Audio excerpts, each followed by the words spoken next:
Hey, Matt. I was wondering if you're loading the dryers done? Yeah, man. Yeah, the dryer's open. All right, cool. So I'm just gonna, dump out your load. Okay. David, is that why you're naked? What? Oh no. This is because it's in my contract. What contract? Oh. It's this one.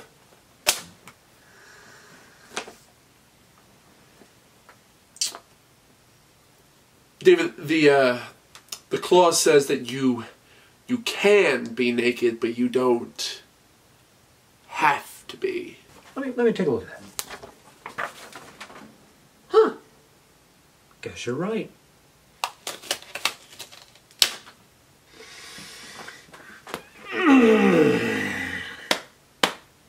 David, get out of my room! Oh, I'm sorry. I thought we lived in a new body-positive America, but I guess I'm wrong. So you can shame me for my nudity all you want, but I will move on. I will survive past this, because I will not give in to your hellish landscape, you prudish Prudington. David, if we do shit flicks, will you get dressed? Fuck yeah!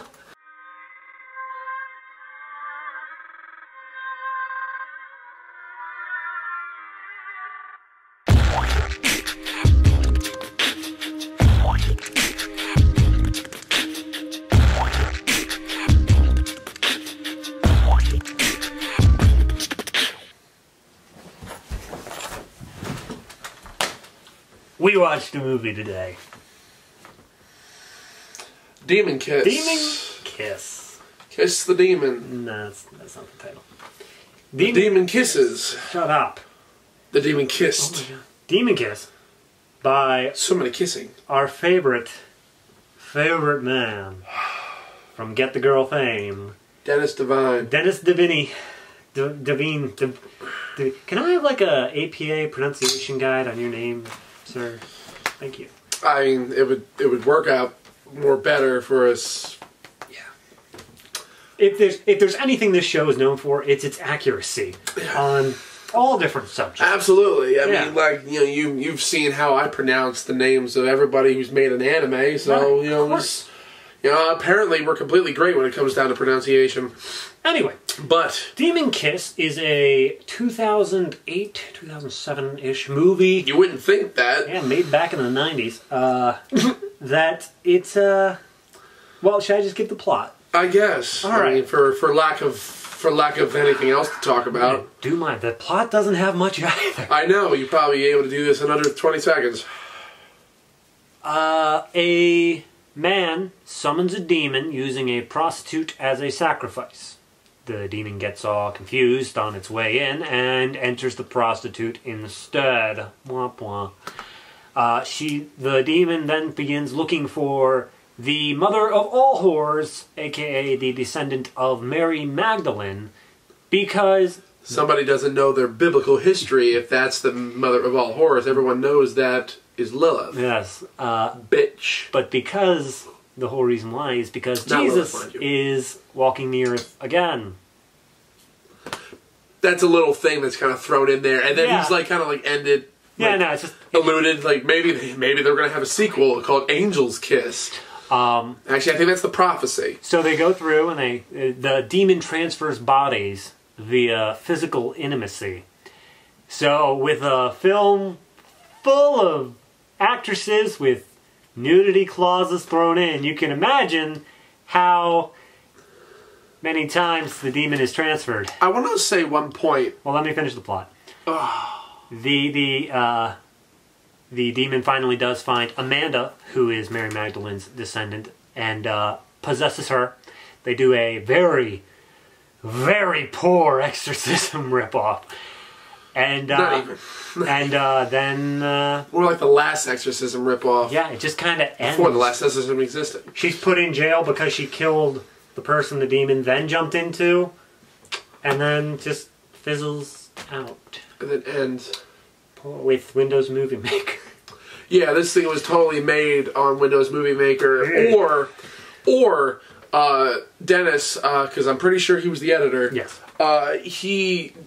You made no effort whatsoever to go away from like the standard font. Not even.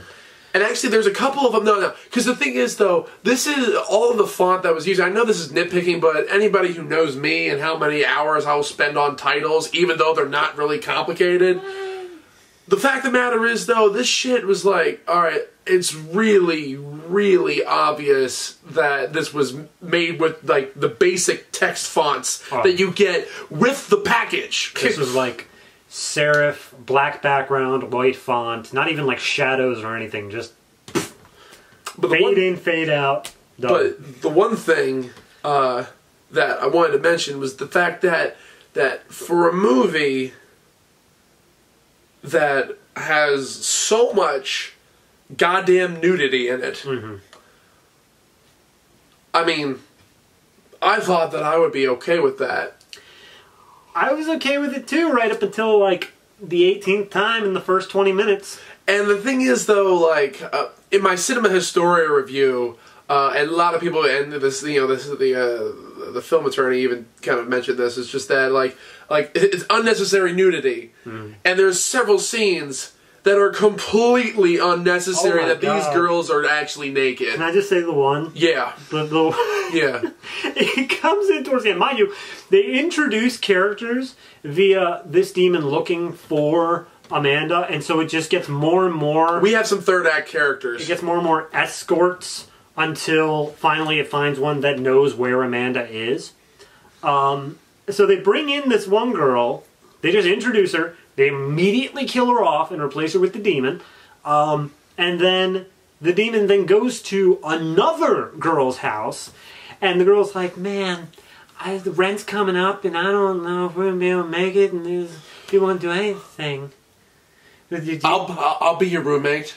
It's like, oh... It just depends on how hard you fuck me. I can deal with that. Yeah, it literally, I'm like, alright, this isn't even trying... Like, the only thing that I could think about with this scene was that either A, they really thought that what they were doing was good, and B, that they were trying to parody a porn, because the fact of the matter is, though, and we've discussed this plenty of times, that these are, at least a couple of them for definite sure, they're porno stars. These people are, I think that's the only reason why these people were, like, naked on camera for so long, is because they're naked on camera for a living. Yeah. And, I mean, I can't think of any other reason why, like, any actress would feel that this would be okay, because this movie was, it's not like, you know, nipples and palm trees and stuff like that, where, like, the nudity is really out of place, but at the same time, though, you can tell that these were going to be the TNA scenes. Yeah. This one, like, these people are being exploited. It's every scene. Every scene. It's not even... And by the way, every scene takes place in, like, 4 locations. Oh, yeah, no. Trying to pawn it off as other places. This is fucking beautiful, because they go up and down, some like... Ed Wood type shit. 3 hallways, and then they're just suddenly in every place they need to be. Oh yeah, like, you know, they'll go up a hallway, they'll say something, and they'll go back that hallway, even though that is not toward the exit. It's like, oh, I need to go to my office. Up the hallway, down the hallway. She wasn't in there. I'm going to leave now. Up the same hallway. It's just like, no, ladies and gentlemen. My favorite is how, like, 4 or 5 girls died, and at least 3 of them died in the exact same room. Yeah. And mind you... And they're all, like, several of them are just like, was it like the prostitutes just kind of like laying out on the bed? Like, the first thing you see is just a big old shot of their ass. And just... I'm fine with that, but I'm more concerned with the fact of just story-wise, the cops, this is a murder scene. Yeah. The cops are there, and then another person gets killed there. After the second time, you think, oh, maybe we should, you know, watch this place. After the 4th time, maybe you guys shouldn't be cops. And the fact of the matter is, though, you guys, I know, obviously, you'd be trying to pawn off the same locations as different locations, but at the same time, though, I can't imagine that you guys couldn't have found some other living room to shoot some of this stuff in. I really honestly can't, because the fact of the matter is, think about this, from my own perspective, I shot a movie, roughly around the time this movie came out, called Mafia: The True Story, link below. And the fact of the matter is, though, that movie, I shot when I was 18, and it all took place in the same house, and the house, every single scene was supposed to be in a different location. And it was obvious that all of these locations were in the same room, but they were different locations. And we try to rely on the powerful performances of our actors to dissuade you that we're not actually shooting in different locations. So the fact of the matter is, though, that didn't work because most of the performances in these movies, in this movie at this point, were not great because I was not a good filmmaker at this point, especially because I thought that one house could be all different locations because it wasn't. I think that's actually a good segue into the acting, though. Yeah, but I will say, though, this came out, my movie came out the same year as Dennis's, and how big was the budget for this movie? Like $30K? I believe so. I'm sorry, your movie should not be coming out in 2007, 2008 and have it look like you shot it in 95. Yeah. See, I think, well, okay, I wouldn't get into that. With a budget of like 20, 30K. Like, so, within acting, there is no one to talk about. They introduce so many girls. There's so many characters. There's a cast of 25, according to IMDb, and there are more characters that are not listed. Yeah, there's not every actor is listed in the credits either. Yes, there's like the ones that pop up and they have like their picture and then the name, and they have also starring. And yeah. Just like, but none of the girls that just were there for skin service are worth mentioning in their acting ability, save for 2. And one of them wasn't even there for skin service. The girl Amanda, she's worth mentioning in the fact that Who is the main character? Main character. She was fine. Freaked out, insecure, neurotic, and emotional. In this movie, she was one of the best performances. Compare that to almost any other movie. She is serviceable. She's a C student. Yeah, I mean, she was fine. I didn't hate her performance. I wasn't sitting there mocking every line she said. It was, in all honesty, my favorite character was the demon guy in the very beginning.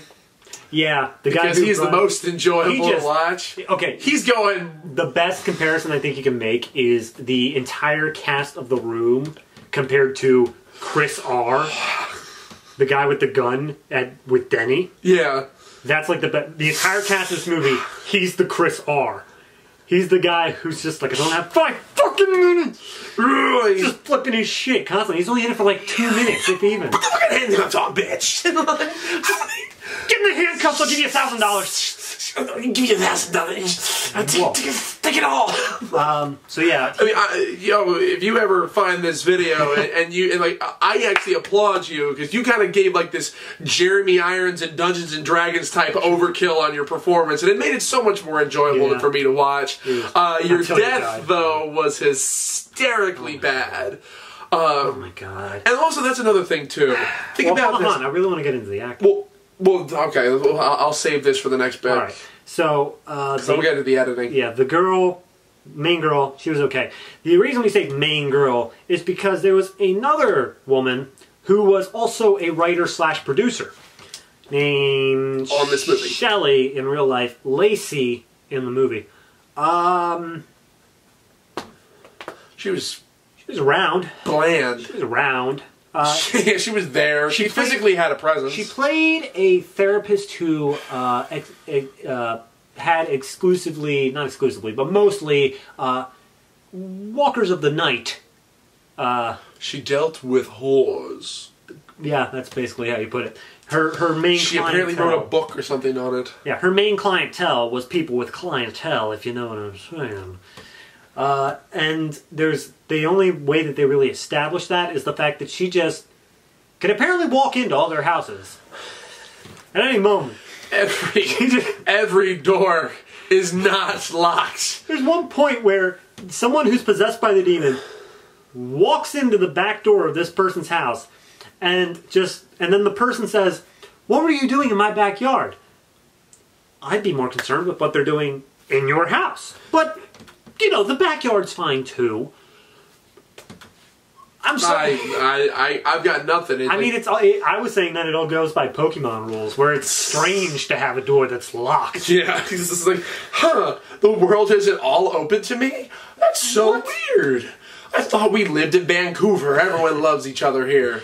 But yeah, so there's that. And then there's two male characters besides the Demon dude. D-Man. There's two main characters worth noting. Mind you, there's a bunch of male characters that are just random guys looking to get some from these escorts, and they are in and out like that. Something tells me that one of them was Dennis. We can't find him, though. He probably wasn't, though. But at the same time, though, that would be where you put your directorial cameo. Yeah, it's not like Chris Seaver and Taint Light and shit like that. So, the one guy, it's two policemen. One that is homicide, and the other just came up from Vice. And they're partners who don't quite get along. I kind of find it funny that they go through saying, oh, you're in Vice, you're a bad person. I'm like, actually, and the funny thing is, though, Vice was considered to be like, a step above most things. Not above homicide. I mean, if you want to believe L.A. Noire. I think it was only Vice was considered bad because they were hookers. Yeah. I mean, I think that... It was all from that perspective. But no, also, like, his cop partner and whatnot said is, like, you're in Vice, and you don't know, and it's like, you're in homicide now. It's just, like, apparently it's given this attitude that he's kind of been, like, people are discriminating against him because he was in Vice. Anyway, the guy in homicide, he is almost constantly possessed by the demon. Like, almost the entire 80% of the movie. What his whole point is to... He's possessed at the beginning. He uses his police database, Windows Media Preview. In an IT building of a school, it looks like. To find these hookers and then hire them to kiss them, find out if they know anything about Amanda, and when they inevitably don't, the demon comes back to him and he's like, alright, try the next one. Oh wait, first I'm going to kill her. Yeah. And then the other guy is Gonzalez, the Vice guy, who, he's around the entirety of the movie, and he seems to have the moral center, but... He doesn't do anything with it. Nah. Not at all. Like, nothing at all. I mean, it's actually kind of amazing to me how certain movies like this kind of come about, because... every aspect of it, the law of probability says you're going to get something right. Like, all right, no, there's one thing that we got that this movie got right, and it only lasted for about 5 seconds. And it's really sad that that's lasted, but it was the special effects shot where the demon character puts his hands in the back of this girl's head. It's like his hands like popping out her mouth, and then she just like lowers her head down, and his hands like pulled back. I'm like, that was good. That was really good, but that was the best part of the movie. Mind you, it's bookended by special effects. That was a middle special effect. It's bookended by special effects of shoving a broom up one of the girl's ass, up through her mouth, and using a claymore to chop the head off of a boyfriend of one of the other characters.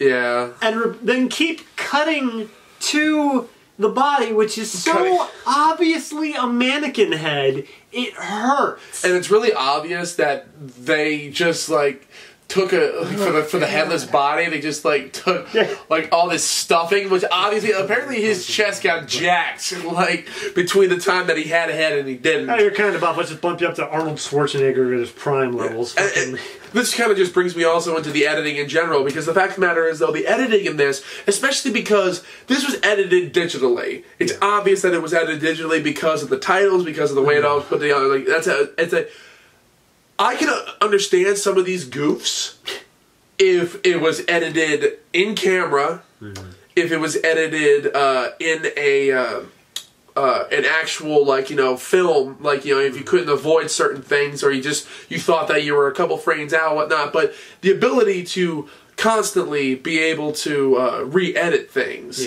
and be able to understand all of it, and be coherent with it, should not be a problem with digital editing. And also, it's the transitions in this movie. It's ridiculous. That's partially a problem with the script too. I'm not even so sure, because there was one transition that I felt was at least decently handled. Yeah. And that was where, well, I guess it was voiceover. It technically happened twice, but the first time was the only time it was done well. The first time it was It was Lacey. She was the one character was talking about the therapist, and it cut to the therapist walking into the next scene. I'm like, okay, that's a good transition. It's telling you, all right, where we're moving to. The other time they used it was just before that porn scene, where it's just like, I'm gonna go get some pussy, and then they are showing the scene with the two girls, and it's like, no, see, that's the bad way to do it. This movie is just like constantly showing good ways to do things and bad ways to do things, but it seems to be like, let's go with the bad way more often. Well, it seems also sometimes that, half of these scenes are just setups for porn. Like... You say that, but it's not even porn. It's just not, naked. Though. No, that's the thing, though. Like, the thing is, though, all of these scenes, so many of these scenes, you set it up, is a setup for a porn scene. They just don't deliver. Here's the exact sort of thing it is. It is, hey, did somebody order a plumber? Yeah, I did. My pipes are leaking. Oh, well, I think I can fix that. And then cut to another scene. And then you, cut back, and then, the plumber is like... And the plumber's done. He's getting paid. You cut to a scene about a guy doing taxes, and then you cut back and it's like, that was great. That was awesome. It was everything everything I deserved. I don't know. The fact of the matter is, it's like, in all honesty and whatnot, professionally produced porn, the acting in it is unbelievably atrocious in general. So the fact of the matter is that I'm not expecting a whole lot out of a porn cast. And this is funny enough, the only porn star that I know about that has ever come out of the industry and actually has some decent acting talent, not all, because I've seen some bad performances from them too, is Sasha Grey. Which is really kind of funny, because there's 2 movies that she does a really good job in. She does a good job in The Girlfriend Experience, and she also does a good job in the movie Smash Cut. But she does terrible jobs in movies like Would You Rather and whatnot. So it really depends on how you define porn star, because there are people who... there are too. There's difference between people who have done porn and have gone on to do acting, and there's a difference between porn stars becoming actors. Yeah, that's really what the defining line is. And this was obviously porn stars... Or not even porn stars, just like... They were just porn actors. There's no recognizable faces in this. It's the people who were doing porn, and they thought they could try to start to make a name in not legitimate, you know what I mean. Indie films or something like that. In smaller films and stuff like that. But then this was the movie they started with. Yeah. And don't get me wrong, I looked through a bunch of the credits here. Some people, they went back to porn. Some people, this was like their only IMDb credit. Yeah. So it's there's not a whole lot of information on this. But it's... I don't blame the talent as much as I blame the script. Yeah. Well, because, alright, one, the script is a major problem with the movie, obviously. I mean, looking at the movie, there's plenty of movies that are completely low budget and are completely kind of grainy and kind of have that DIY 90s feel that was... I mean, to be fair, there are plenty of movies that actually could pull that off because they were the movies that were the DIY independent wave in the 90s into the 2000s. But the problem was, this was almost 2010. I was about ready to go into college for filmmaking, and there are so many better cameras they could have, especially for a $30,000 budget. You did not even need to be shooting on tape anymore. This was obviously shot on tape. It's confusing as well, because 2007, 2008, around there, was the time that the iPhone just dominated the phone market. Yeah. And they were still on flip phones and stuff like that throughout the entirety of the movie. So, I mean, I'm all fine with that. I understand that, but I remember that time in tech. I remember it. And none of the tech they were using seemed even close to up to date. You could see, though... Now, there might be a possibility that this movie wasn't made in 2007, 2008. It just was released then. Yeah. Maybe he took him years to make this movie. I don't know. But at the same time, though, you can definitely tell the tech is a big telltale sign, because you can see the shift between the old 90s tech into the 2000s tech, because the big thing that stood out for me was the computer monitors. because there was a handful of them that were flat screens, and the handful of them that were just the big old boxes, and the ones with even the glass screens that were curved that you found out that was making you go blind. So the fact of the matter is, though, is like that alone just makes me feel like, all right, well, you're still using, and one, everybody is pulling up pictures on Preview. Like, there's, I don't know what. It reminds me there's some... This feels like a college, film gone wrong. Well, there's some high-budget movie. I can't remember what it is, but there's some, at least, big enough movie that I've seen it online that it's, they were, showing a video clip or something like that, and it was on a projector. Yeah. And then at the bottom of the projector screen, where it's supposed to be, off the screen, you can very clearly see the Windows Media bar. Like the scrubbing bar. Yeah. So this isn't an unknown thing. It's just, a goof more or less. But this was so up in front in your face that they were doing it. I mean, they had the decency to at least make fake websites for the Heavenly Bodies and all that. A couple times. Yeah. So they at least somewhat knew what they were doing. Or at least they were able to fake it at least to a degree. So I mean, again, it goes to the point where this movie has only a few small little just shivers, blips of you competency. You might know what you're doing, but why don't you keep doing it? Especially considering, I mean, it blows my mind, and it kind of goes back to what I was saying. It blows my mind with these types of movies that everything in this movie is consistently bad. Yeah.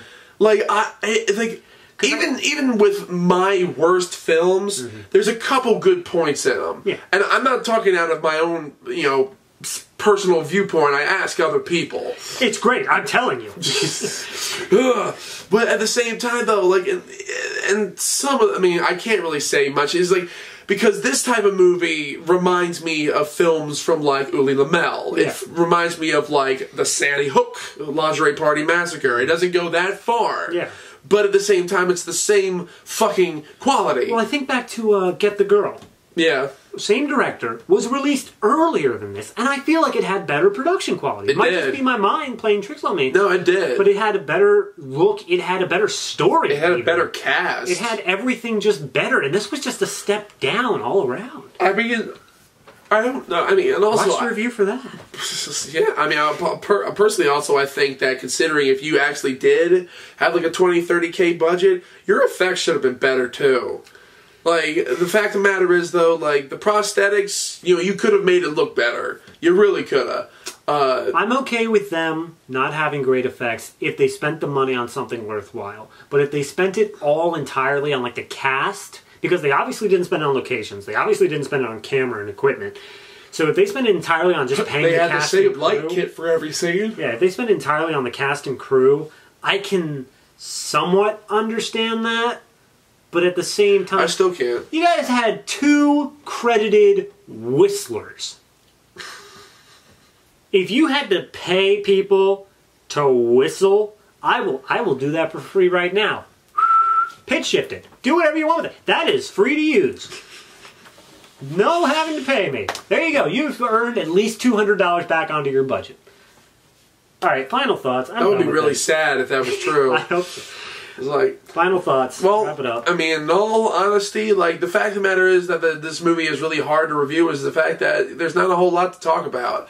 It's bland. It's relatively...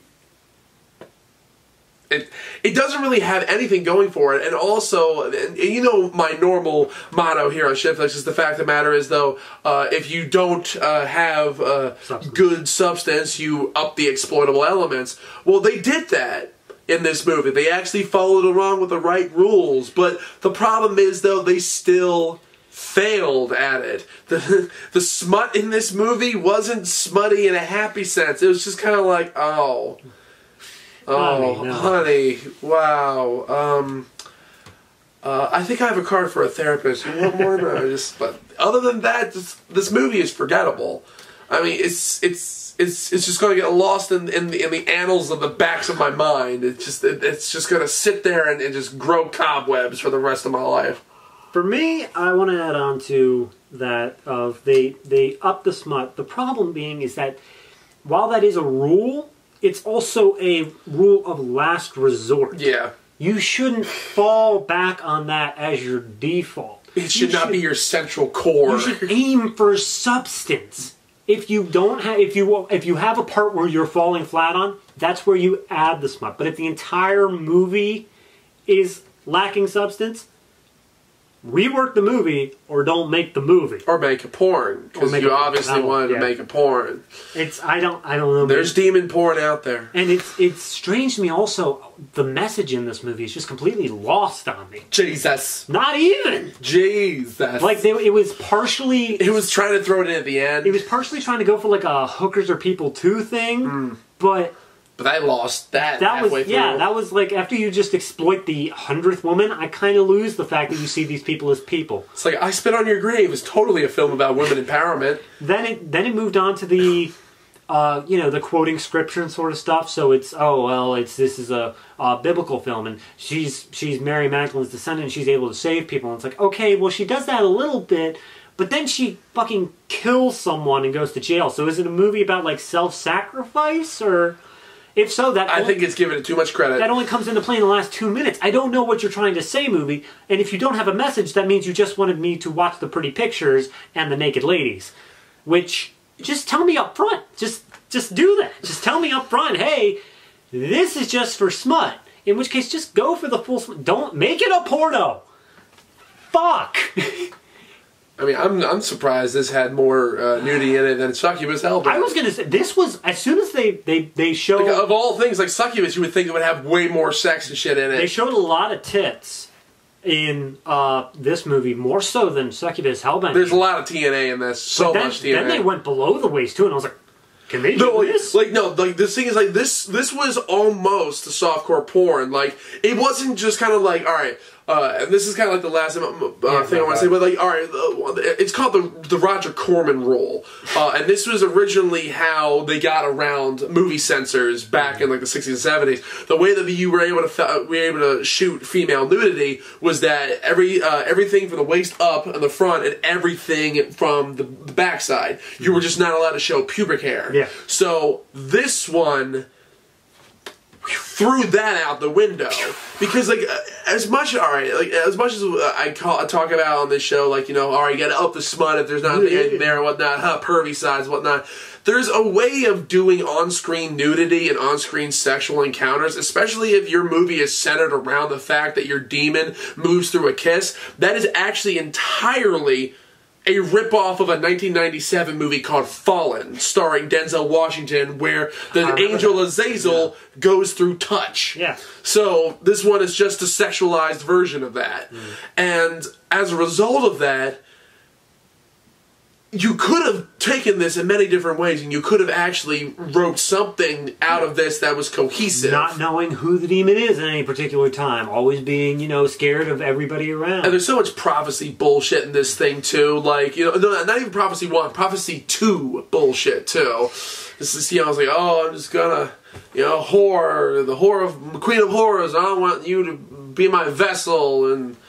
I mean, come on, guys. Really? Overall, let's jump back. 2007, you're really still trying to do this shit? Overall, the message didn't make any sense. Character motivations didn't make any sense. It seemed like the entire thing they were going for was, hey, tits. I have some connections in the porn industry, and I want to make a legitimate movie. How can I combine these two things on the cheap? And he did. And he got it released, and it's on Netflix. And I'm not going to remember it. I'm not going to care about it. I'm not going to particularly... It didn't even get me worked up either. Like, I was watching it and I was just like... Well... Am I a eunuch now? So just fucking... Alright. This is like, it's not happy. Overall, I would say it's not... It's like watching an angioplasty. It's just like, not a hateful film. It's not something that I'm like, oh, how dare you talk about that. No, it's there. It's around. I didn't like it. I can't see any reason anybody would like it. It's just...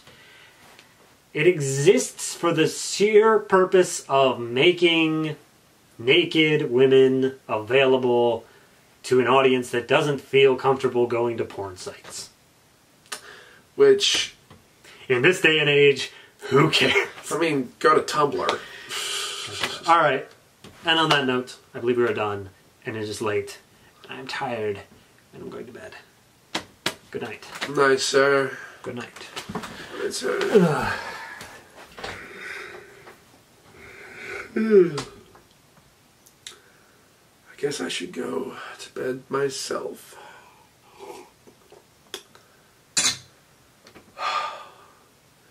But I really have to pee.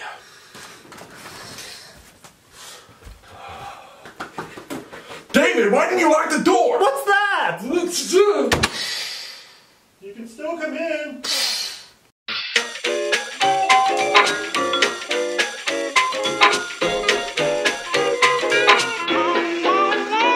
All the bad boys want some more, it's tricky. And girls enjoy, they feel so lucky. Loving it, quits running out that door.